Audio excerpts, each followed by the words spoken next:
ഞാനിവിടെ സ്റ്റാർട്ടപ്പ് വില്ലേജിൽ സ്റ്റാർട്ടപ്പ് ഫംഗ്ഷനായിട്ട് വന്നതാണ്. അറിയാമല്ലോ, ഫ്യൂച്ചർ ടെക്നോളജിയും ഇന്നോവേഷനും ഒക്കെ വൻതോതിൽ പ്രോത്സാഹിപ്പിക്കാനാണ് സർക്കാരിൻ്റെ പരിപാടി. അതുകൊണ്ടാണ് ഇത്തരം ഇവൻറ്റുകൾക്കൊക്കെ നമ്മൾ വലിയ പ്രാധാന്യം കൊടുക്കുന്നത്. ഹ്യൂമൻ ഹൈ അങ്ങനെയാണ് ഇതിനെ പേരിട്ടിരിക്കുന്നത്. സ്റ്റാർട്ടപ്പുകളുടെയും ഫ്യൂച്ചർ ടെക്നോളജി ബേസ്ഡ് ആയിട്ടുള്ള മനുഷ്യൻ്റെ ജീവിതവും അതുപോലെ തന്നെ രാഷ്ട്ര നിർമ്മാണവും സംസ്ഥാനത്തെ ഡെവലപ്മെൻറ്റും ഒക്കെ ലക്ഷ്യം വെച്ച് നടത്തുന്ന പരിപാടികളെ പ്രോത്സാഹിപ്പിക്കുക എന്നുള്ളത് ഗവൺമെൻറ്റിൻ്റെ ടോട്ടൽ വലിയ പ്രയോറിറ്റിയാണ് എന്ന് ഇതിനകം തന്നെ ഞങ്ങൾ വ്യക്തമാക്കിയിട്ടുണ്ട്. അതിൻ്റെ ഭാഗമായി നടക്കുന്ന ആക്ടിവിറ്റീസാണ്. നമുക്കെല്ലാവർക്കും അറിയാവുന്ന പോലെ 42 വർഷമായിട്ടുള്ളൂ. നമ്മുടെ ഫ്യൂച്ചർ ടെക്നോളജിയിൽ തന്നെയാണ്. ടെക്നോളജി മാറുമ്പോൾ ഒപ്പം ഓടിയില്ല എങ്കിൽ പിന്തള്ളപ്പെടും. ലോക ചരിത്രം തന്നെ അതാണല്ലോ. നല്ല ടെക്നോളജിക്കൽ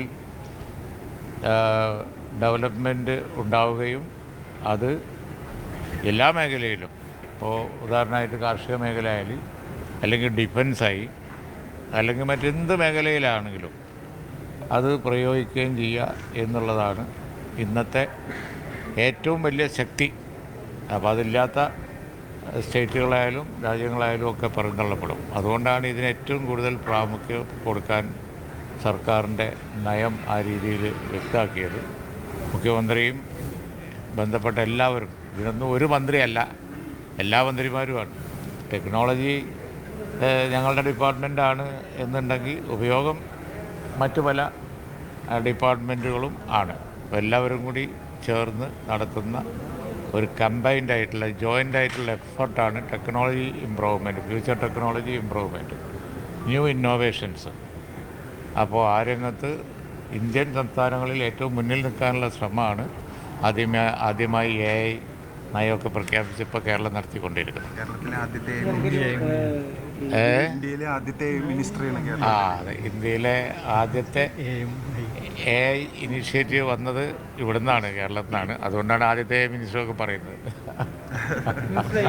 വിഴിഞ്ഞം പദ്ധതിയുമായി ബന്ധപ്പെട്ട് ഒരു വിവാദം ഇപ്പോൾ വന്നിട്ടുണ്ടല്ലോ. അതിൽ എന്താണ് ഇനി അടുത്ത നടപടി സ്വീകരിക്കാൻ പോകുന്നത്? പ്രത്യേകിച്ച് സർക്കാരുമായിട്ട് ആലോചിക്കാതെ ഇത്തരത്തിൽ അദാനി പോർട്ട് നിലപാടെടുക്കുമ്പോൾ അതിലേക്ക് എന്ത് നടപടിയാണ് നമ്മളിൽ ഉദ്ദേശിക്കുന്നത്? നമുക്ക് വിവാദങ്ങളിൽ മാത്രമേ താല്പര്യമുള്ളൂ. അതുകൊണ്ട് വിവാദങ്ങളിൽ ഒരു ന്യൂ ഇന്നോവേഷൻ നമുക്ക് ഇവിടെ ഒരുപാട് പ്രോട്ടോടൈപ്പ് ഉണ്ട്. കോൺട്രോവേഴ്സിയിൽ എങ്ങനെ ഹൗ ടു ഡെവലപ്പ് കോൺട്രോവേഴ്സി വെൽ. പക്ഷേ കോൺട്രോവേഴ്സി കൊണ്ട് ഒരുപാട് ഡിസ്കസ് ചെയ്ത് കാര്യങ്ങൾ അവസാനം ലാൻഡ് ചെയ്യുന്നത് പിന്നെ നല്ലതിനാവാൻ നമ്മൾ ശ്രമിക്കുക. അപ്പോൾ എപ്പോഴും എല്ലാ വാർത്താ മാധ്യമങ്ങൾക്കും അതിൻ്റെ എൻഡ് റിസൾട്ട് നോക്കാതെ കോൺട്രവേഴ്സി മാത്രമാണ് ഇഷ്ടം. അപ്പോൾ ഇപ്പോൾ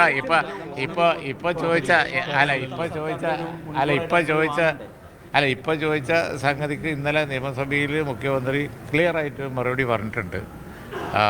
അതിൻ്റെ ഇൻഫർമേഷൻ ഞങ്ങൾക്കിപ്പോൾ വന്നേ ഉള്ളൂ. ഞങ്ങളോട് ഔദ്യോഗികമായി ഒന്നും ബന്ധപ്പെട്ടിട്ടില്ല എന്നുള്ളത് മുഖ്യമന്ത്രി ക്ലിയറായി. അത് പറഞ്ഞു കഴിഞ്ഞാൽ ഇനി ബന്ധപ്പെട്ടതിന് ശേഷമുള്ള കാര്യങ്ങൾ ഗുണമാണോ ദോഷമാണോ, അതല്ല അത് രാജ്യരക്ഷയ്ക്ക് വേറെ വല്ല പ്രശ്നങ്ങളുണ്ടോ, അതല്ല ഇത് ഈ കരാറിൽ ഉണ്ട് എന്നവർ പറയുന്നുണ്ട്, അതുണ്ടോ ഇല്ലേ, എല്ലാ കാര്യങ്ങളും പരിശോധിച്ചിട്ട് മറുപടി പറയാം എന്ന് ഫ്ലോറിൽ ക്ലിയറായിട്ട് ഈ വിഷയം വന്നപ്പോൾ തന്നെ പുതിയ മുഖ്യമന്ത്രി പറഞ്ഞതാണ്.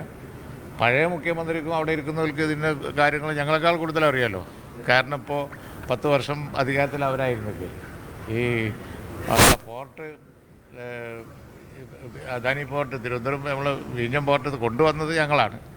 പക്ഷേ പിന്നുള്ള കാലം ഇത് വേറൊരു ഗവൺമെൻറ് ആയിരുന്നല്ലോ ഇവിടെ.